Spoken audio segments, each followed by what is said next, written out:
Hey there, cutie patooties. Let's do a quick review of my pain tracking in my bullet journal for quarter one. Bum, bum, bum.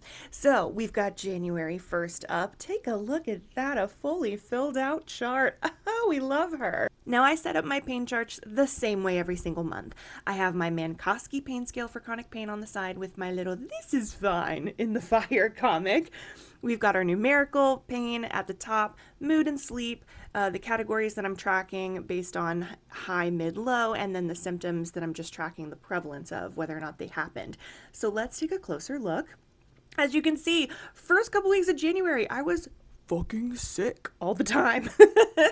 And then each day gets a number assigned to it for how bad the pain was that day to create a little trend line. The red boxes are for the very bad pain days for those particular symptoms.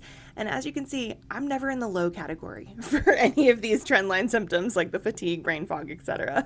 Feel free to pause if you want to take a closer look. Otherwise, on to February. All right, we are flipping the page, and I did tell you this part stays the same. The top section is always the same. The bottom is where I might switch out symptoms from month to month, depending on what's going on. And then I did change this. At the top, I never have lower than a 5, and honestly, I haven't had a 5 even in a while. And as you can see, I did have a 10 show up in February. And there's a couple days here.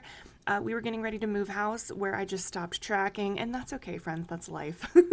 But exciting, because you can actually see there were a couple symptoms, my Vecna cramps, my vertigo, and arrhythmia, didn't actually happen in February, at least that I managed to track.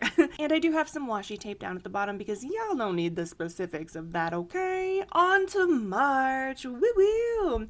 So, same general setup as before, I did mention, and we were moving. Absolutely not did I track anything. I was too tired. We were way too busy doing manual labor every single day. Now, once we got settled in the house, we were living in Cardboard City.